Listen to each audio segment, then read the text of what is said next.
Hello, my friends, and welcome to day 30, our first day in Exodus, and this is going to be a Wading Deeper video. I have spent the majority of my extra time today digging in and research about the book of Leviticus, and I got to say, I'm really excited because I think that this book is going to take us deeper and deeper in our intimacy with Jesus and understanding the importance of the cross and Jesus' sacrifice of his very own life on the cross. So I am really excited to start doing more Wading Deeper videos with this book and sharing some of this information. And I'm going to try my personal best to not share too much of this information in the reading videos, but it's going to be challenging for me, especially at first. So you might just have to give me a little bit more grace than usual and just bear with me. Okay, but what I want to do to start this out, today we're going to talk in this video more specifically about the tribe of Levi, and we're going to just review a little bit the 12 tribes of Israel, and we're going to look at Levi's lineage, which wiggles us down to Aaron and Moses and Miriam. I think Miriam's probably right in the middle of the boys. So that's where we're going, but I want to share with you the two YouTube resources that I really enjoyed today. So the first one is this one, the Book of Leviticus Summary, a complete animated overview.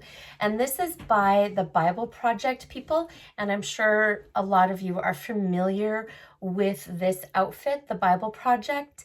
They do the videos of every book of the Bible using the drawings that go really fast. And so there's this visual learning, there's an audio learning because you're hearing what they're saying.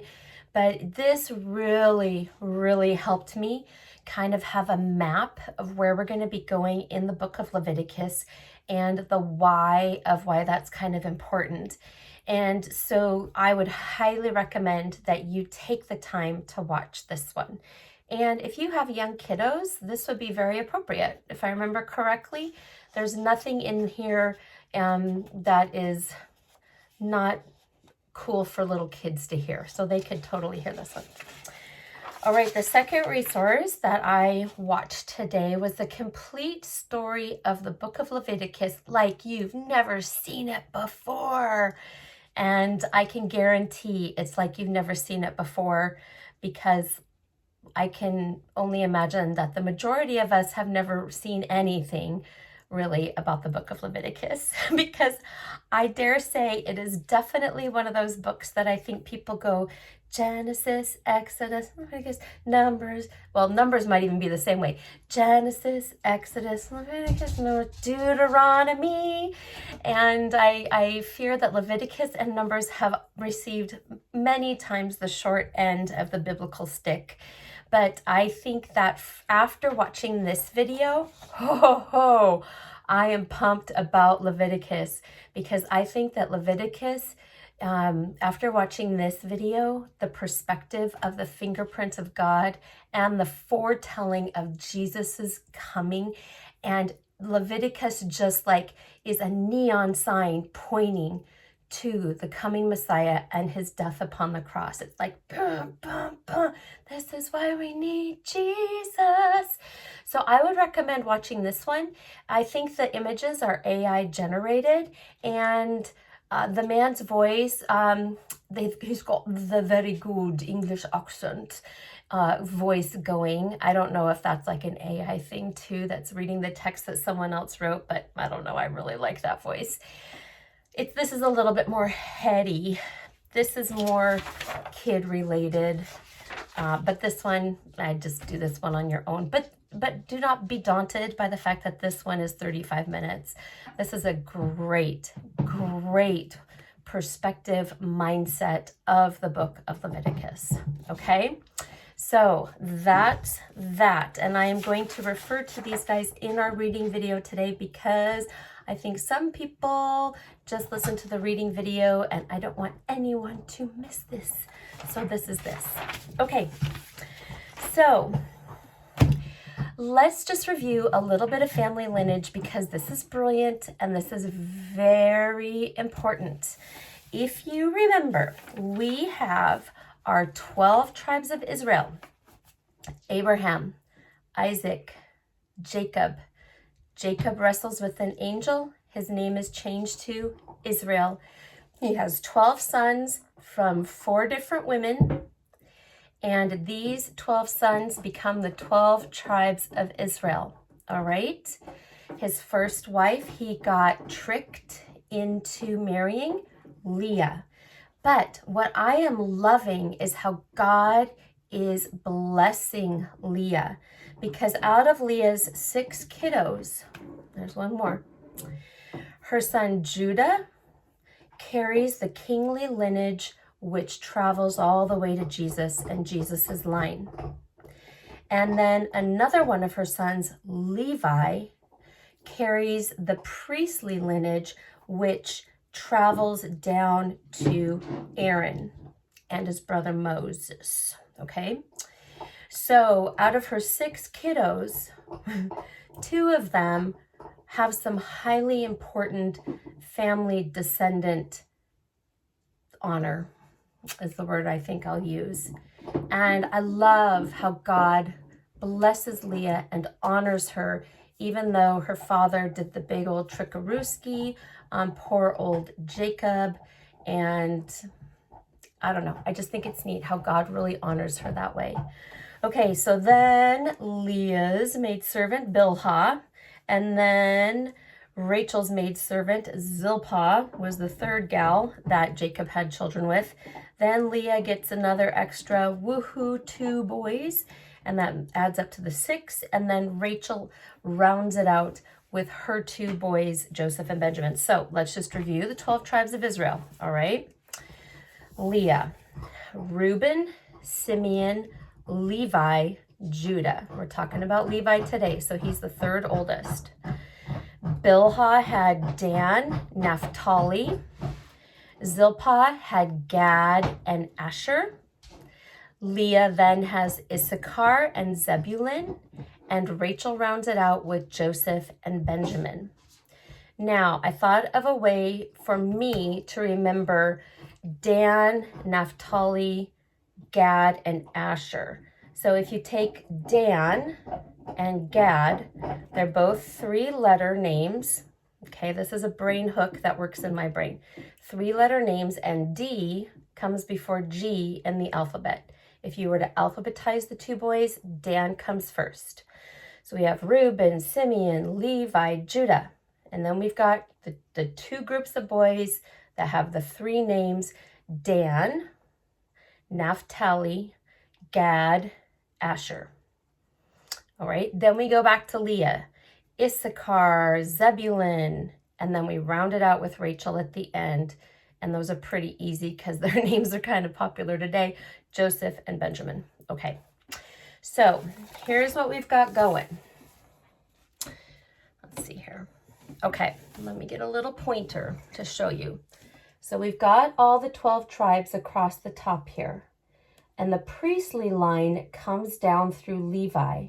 This is very, very important to know this. Why, you say? Good question. We are going to read this below right here. And it says, this specific line is crucial because it establishes the Aaronic priesthood. So not ironic. Okay, you hear, it sounds a lot like ironic, but there's nothing ironic about this. It's Aaron, Aaronic priesthood. Aaron, who God asks Moses to sanctify, dedicate, consecrate as the high priest. That kind of starts this Levitical line of priesthood. Okay, setting Aaron and his descendants apart for service in the tabernacle. All right, at the end of Exodus, we read about the beautiful clothing that was going to be created for them to serve in the tabernacle. So let's look at these names, if I can read them backwards. All right, so we have Levi. There's 4 generations from Levi to Aaron. There's 4. So Levi, he has 3 sons, Gershon, Kohath, and Merari. Kohath is the one who is the grandfather to Aaron and Moses.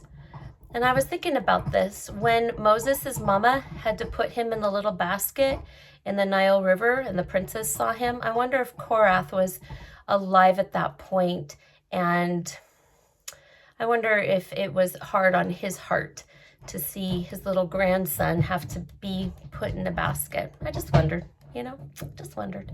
Now, one thing that we're going to be learning more in depth is Kohath is from whom the Kohathite, and I will do a better, Kohathite clan descends. So I'm going to do a digging deeper on this later, but I'm so sorry if my dog's bone is under. Okay, Maggie, I'm trying to move her with my little foot here. Hopefully that noise isn't annoying to you. But this is kind of a big name right now. Well, it has been a big name in Jewish tradition. And we're going to do a digging deeper later on this name and this people's group that is very active today. Okay. So, okay, I can't handle it. Forgive me. Thanks, you're such a sweet dog. But we're going to put the dry bone away for now. Okay, I'm sorry. Okay, I love you. I know you're so sweet, but okay, timing. Okay, so then Kohath had 4 children. He has Amram, Izhar, Hebron, and Uziel. Okay, right there. Again, I have to pull my Amram, Izhar, Hebron, and Uziel. So the family line goes through Amram, and he married Jochebed. And Jochebed is the brilliant lady who put her little son Moses in the basket and floated him on the river. Okay, so this is the father of Aaron, Miriam, and Moses. Amram, and the mama was Jochebed. Okay, they have these 3 children. I didn't put Miriam down here, forgive me. But we have Aaron who married Elisheba, and Moses who married Zipporah.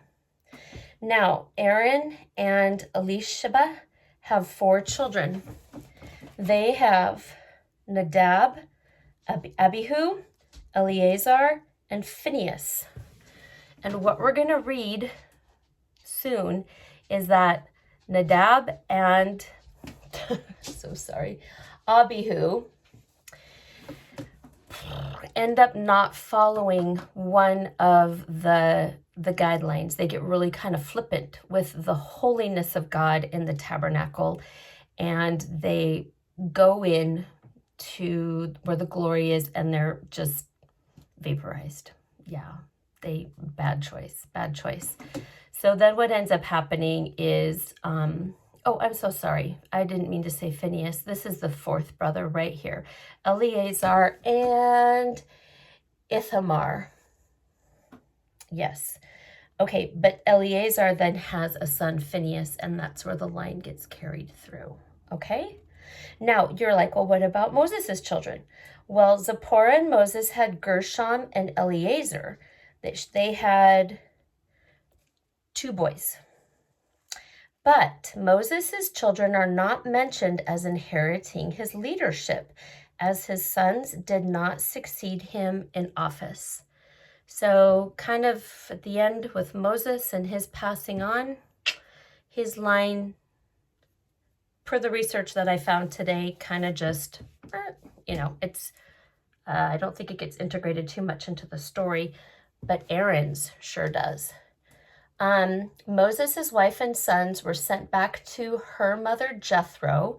Remember we read about that in in Exodus, but they eventually rejoin Moses in the wilderness, and they are a part of the Exodus story. Okay, there was a story in there about Zipporah, if you want to go back and look. Okay, you with me still? Good. Okay, couple more minutes, please. Just hang in here with me, because here's what I want to do. That's the priestly line, but what I want to share with you a little bit is what did the Levites end up doing. So you hear the word Levi in the name Leviticus. You hear the name Levi in the name Leviticus. So the book of Leviticus is going to just be talking a lot about the solution that God has for the people so that they can be in his holy presence.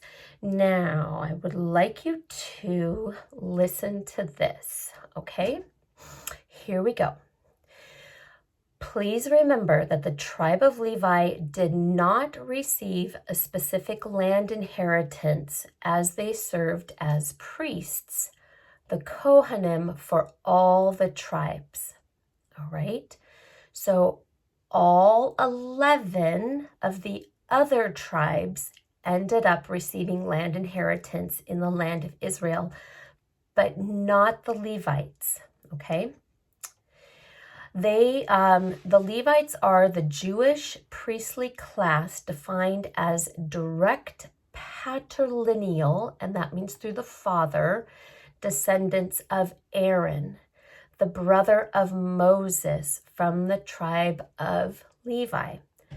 And this is talking about the Kohanim. The Kohanim is plural, and the Kohen, Kohen, is singular. This is the grandfather's name, all right? Historically, they served as priests in the tabernacle and then eventually in the temple in Jerusalem performing sacrifices. But in our modern times, people that are descendant from this group, and interestingly enough, and I might talk about this more later, but there is a chromosome for the people who are the ancestors of this tribe. It's brilliant. They maintain a distinct honored status in synagogue services today. So if you've done the genetic testing and you're found out that you are from this ancestral line, there is an honor that you just instantly have in Jewish communities in their synagogues. Okay, now this is very interesting. In the beginning of the book of Numbers, which is the book directly after the book of Leviticus, we will read that the Levites are not counted in the census of the men of Israel who were 20 years old or older and able to go to war. So after we finish Leviticus, we'll be in Leviticus for 10 days. We move into the book of Numbers, and the first thing that God does is he calls Moses to take a census or to register the people so that they know how many people are in each tribe. The other thing that they do is they register the young boys who are 20 years old and older and able to go to war. And the Levites are not included in this number, okay? So because they were the ones who would it was just their duty to tend to the tabernacle, and I'm going to tell you what they do with it. So this is exactly what God says to Moses. These are his words from the very beginning of the book of Numbers in chapter 1. Do not include the tribe of Levi in the registration. Do not count them with the rest of the Israelites. Oh, it's the word put, P-U-T, very clearly in front of me.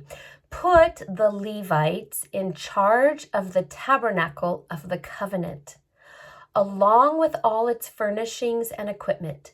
They must carry the tabernacle and all its furnishings as you travel. They must take care of it and camp around it. Whenever it is time for the tabernacle to move, the Levites will take it down. And when it is time to stop, they will set it up again. There's more coming, but I just want to say, so if you're a helpful person and you see that a job needs to be done, but you're not in the Levitical tribe, don't even bother asking if you could help set up or take down. The answer is going to be a hard no. But any unauthorized person who goes too near or too close to the tabernacle must be put to death. That's one of the primary reasons why you just shouldn't ask to help out there. Each tribe of Israel will camp in a designated area with its own family banner. Now they're getting banners, which is super cool. But the Levites will camp around the tabernacle of the covenant to protect the community of Israel from the Lord's anger. The Levites are responsible to stand guard around the tabernacle. And this is from Numbers 1:47 through 53, if you want to look it up. Numbers 1:47 through 53. Now, you're like, well, geez, God doesn't sound too kind if he's just going to be angry all the time and people want to come and be near him and he zaps them. That's not what was going on, okay? What I'm going to share with you in the reading today, before I start reading, is the fact that at the end of Exodus, God wanted to make a covenant with the people because God wanted to dwell with them in their presence. God made this covenant. The people accepted the covenant, and then the people broke their promise and they sinned against God. So at that point, we're going to read that God does no longer, he talks to Moses from inside the tabernacle at the beginning of Leviticus. Because God is holy. God is like the sun. The sun is good. The sun provides and the sun gives. But if you get too close to the sun, you're going to get burnt. It's the same thing with God. God is pure. God is holy. Therefore, no sin, no uncleanliness can be in God's presence. He is clean. Okay? So the whole book of Leviticus is essentially God's creative strategy to provide ways for the people to clean themselves off. It has nothing necessarily to do with sin or not sin. It has everything to do with clean or not clean. Okay? We're going to talk about that more later. And so the book of Leviticus is God's solution to these unclean, sinful, hard-hearted people to be able to still be in relationship with him. So in many ways, it's beautiful, beautiful. But the Levites are the ones who are given the authority to take care of the tabernacle, to make sure that everything is pure and clean, because that's where the clean, holy, pure God is dwelling now with them. Okay? Okay. Oh, so much. But I hope that was helpful. Levi had a son, Kohath. Kohath was the grandfather of Aaron, Moses, and Miriam. Kohath had 4 sons, and the line went through Amram. Amram then had the 3 children with Jochebed, Aaron, Miriam, and Moses. Aaron had 4 sons. 2 of them make really bad decisions together, and they're zapped and vaporized. Eleazar ends up carrying more of the priestly line, and Phineas, and we'll follow them later. Moses, he does great things, but that kind of priestly line doesn't go through his generations, his ancestors, descendants. Oh my goodness, forgive me. Okay, I hope that was helpful to get us going. So here we go. Let's do it. I'll see you in the other video.